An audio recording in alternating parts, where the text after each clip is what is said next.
My name is Michael Rosen for the Archive of American Television. It is July 1st, 1999, and we're interviewing Ring Lardner Jr. in New York City, New York. There we go. If I could, I'd like to get some basic biographical information. What's your full name? Full name is Ringgold Wilmer Lardner Jr., but my father shortened it to Ring when he started to write, so never used the gold part. It's on my birth certificate. So that was your name at birth as well? It was a family name, Ringgold. The Ringgolds married into the Lardners or something. Any nicknames? Well, because of having the same name as my father, I was called Bill in the family.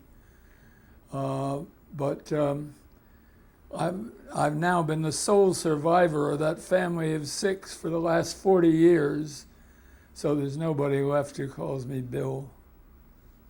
When were you born?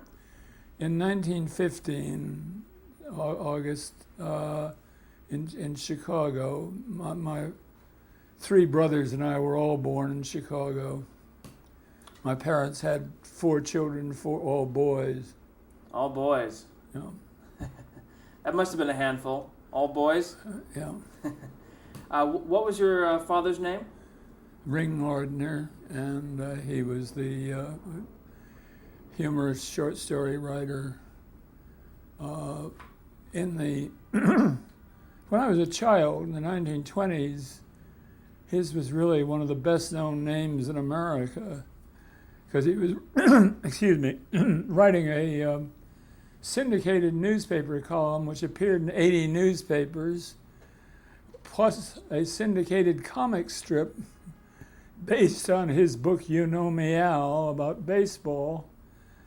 And he was starting to write short stories for magazines. So his name was very prominently displayed, very well known. What was your mother's name? Ellis Abbott.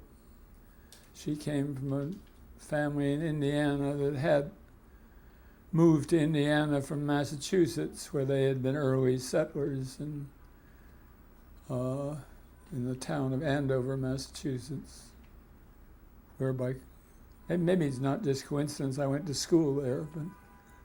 Well, we'll get to that in a second. What were your brothers' names?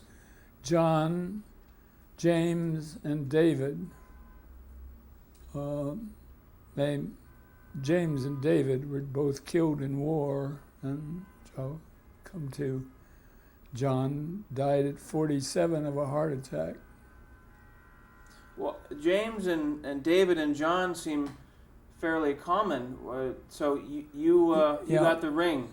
Yeah, well, my father said he resisted it each time, and I was called Barbara right up till the time I was born, because they had already had 2 boys. But I don't know, my mother, I guess, wanted to preserve the name, and she had been unable to on the first 2, but she got it pinned on me. What did you do? What were your interests as a child? Did you read books, listen? Well, mostly that was certainly a major interest, and also we read a lot of newspapers. My father considered himself basically a journalist. He had been a sports writer, and then he didn't write any fiction until he was 29 years old, after his second son was born, just to try to make some money. But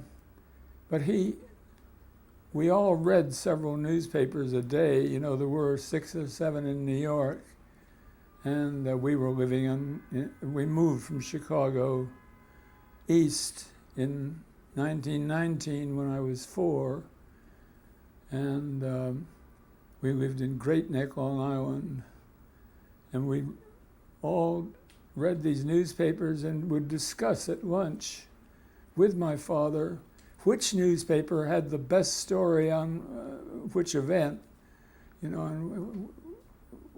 which was the best newspaper writing. So we were really getting an education in journalism from him. Amazing. And all four of us got our first jobs on newspapers. That was during the Depression, and it was hard to get jobs, but his name helped on newspapers. When were you first aware of your father's fame? Well, quite early, I think. Must have been when I was 5 or 6.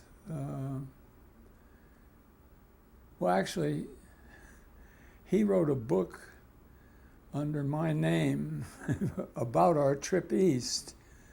There had been a book by a 9-year-old girl, supposedly, who was a niece of Sir J.M. Barrie, and it was called The Young Visitors. And my father didn't really think it had all been written by her, so he pretended this book was written by me at the age of 4. It was called The Young Immigrants instead of The Young Visitors. And it contained such lines as, I said to him, we're driving in a car across the country. Are we lost? Daddy, I asked. Shut up, he explained.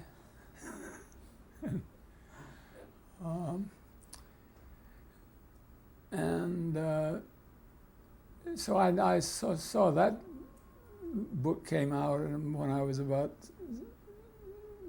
5 or 6. And then we would be aware, I was aware of his column in the newspapers. We all learned to read very early. That was I remember when I started school, they put me into 3rd grade reading right away. So it sounds like reading those newspapers and being around your family was really the best way to promote reading. Yeah. Yes, and we read a lot of books. What are some of the books that you read? What are your favorite authors? Oh, well, we read Louisa May Alcott, Little Women, Little Men, that sort of thing. We read some very corny adventure things, the Tom Swift series about a boy inventor. But we also started pretty early to read things like Jane Austen and Mark Twain, particularly, of course, Tom Sawyer and Huckleberry Finn and a lot of the others. And my mother was a big promoter of Dickens. I mean, she knew every Dickens book, and she persuaded us to read them. I understand that because of your this household was pretty busy, and you had a lot of friends and acquaintances. I was going to ask you about a couple of them. F. Scott Fitzgerald. Oh yes, for a couple of years there in Great Neck, Scott was my father's closest friend. I mean, he was 12 years younger than my father, but they both liked to drink, and they would sit on our porch drinking and looking across at our neighbor's house. Our neighbor was Herbert Bayard Swope, who was executive editor of the New York World and one of the great celebrity collectors. He used to, playing on croquet in his front lawn would be Groucho Marx, Harpo Marx, Dorothy Parker, Robert Benchley, Alexander Woolcott, lots of others. Every weekend they had these people over, and my father and Scott would kind of sit there looking at what was going on over there and making comments about it, and occasionally joining them. They had kind of a standing invitation to join the party when they went. Incidentally, that those houses, ours and the Swopes, were on Manhasset Bay, and across a narrow part of the bay toward the beginning of it, where there was a dock on the other side, and the location was exactly that described in The Great Gatsby, where the hero was looking across to the heroine Daisy's house across it, and she was on the dock on the other side. And Scott also had Gatsby giving these big parties. Well, there was no particular similarity between Gatsby and Swope, but it was just the atmosphere in the background. Sinclair Lewis lived nearby and was occasionally around. Ed Wynn, the comic, was lived there. So did a lot of actors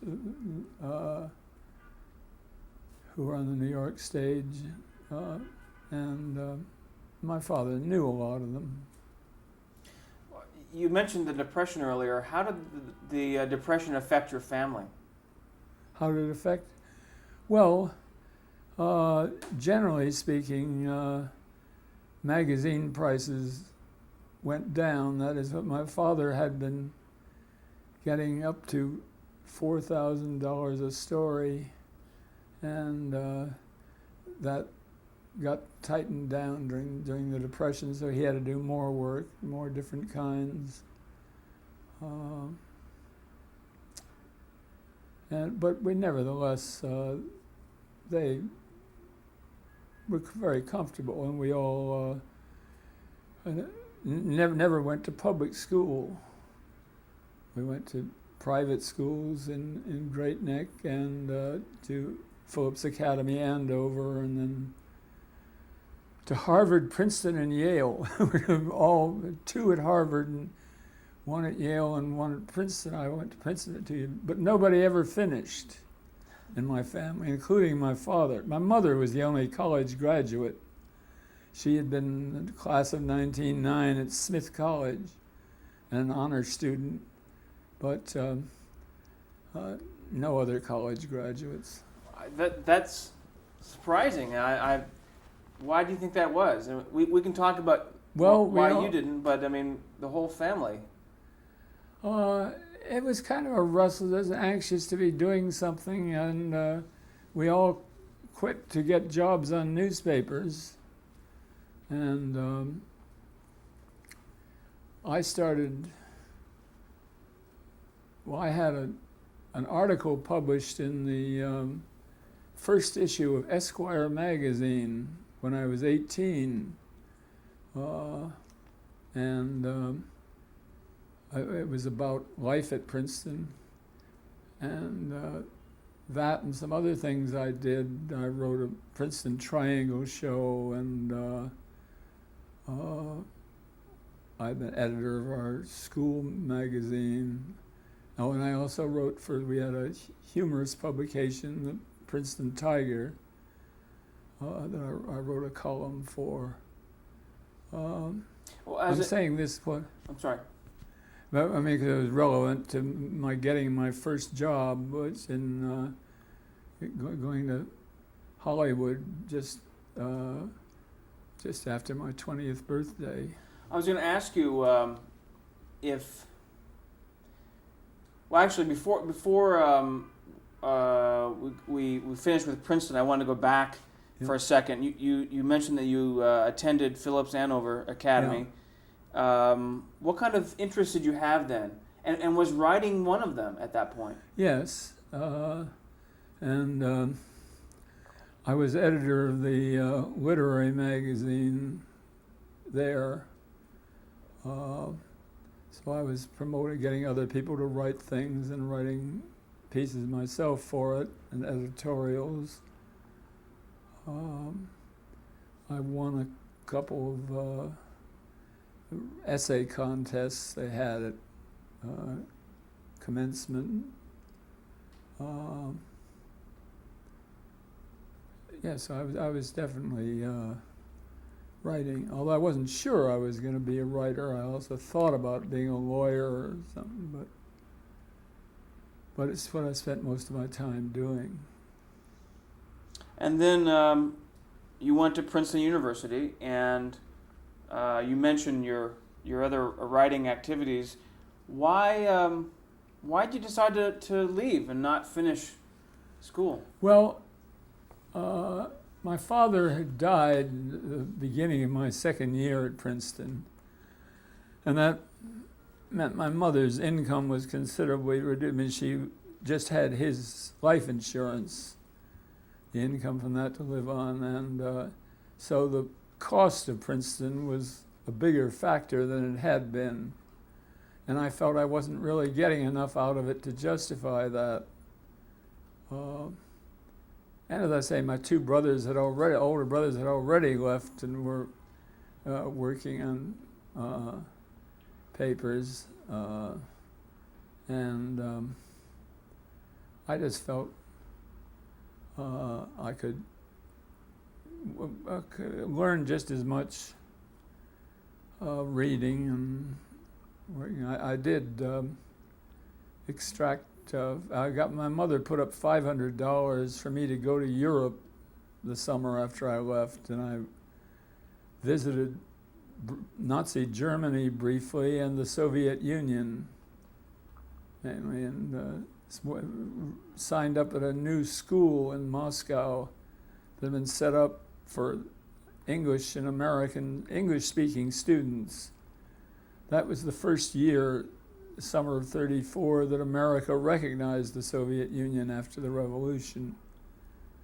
And now, how did you find yourself in Moscow and then in Germany? You were just traveling? It was my intention to go to Moscow, which I was interested in. I traveled on a German boat and went through Germany and the Baltic states on my way to Moscow. What interests you about Moscow? The whole idea of socialism.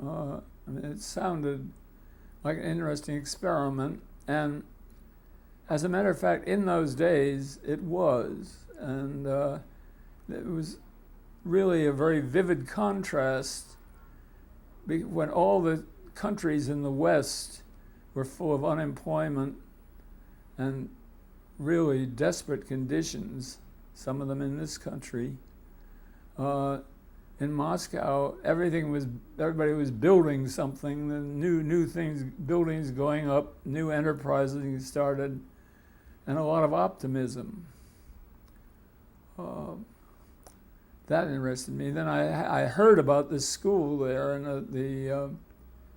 a friend who had been the president of the Socialist Club at Princeton was a student there, so I stopped off to see him, and he told me it was such interesting stuff they were finding that I quit my regular travel thing within tourist and signed up as a student.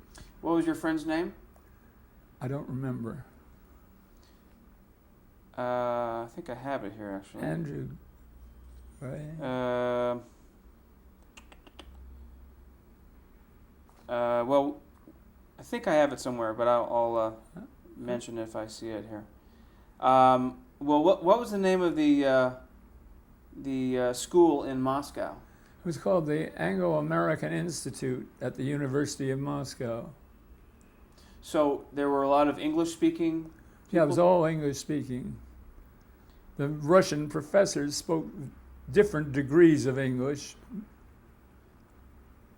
And so you really, it sounded like you just, you stopped there to study the culture, to study the country, to see how it was working so well, right? Yeah. Then on my way home, I stopped off in Munich for, I think, 3 weeks. And I had a connection there through a cousin of mine who had stayed with a family there, and I went to them, and it was the home of an architect, and there was a son about my age who was a young Nazi, and we spent most of the time arguing about that, and I found everything about the Nazi regime kind of repellent. And one of the things I reported was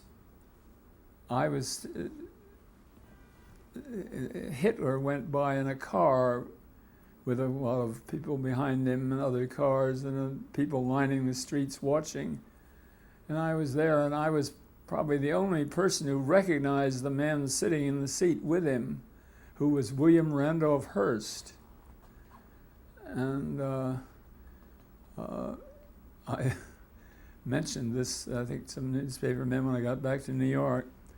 But then Hearst came out a month or so later with an personal interview with Hitler. So it wasn't really a secret. And this was Adolf Hitler, of course. What? This was Adolf Hitler, of course.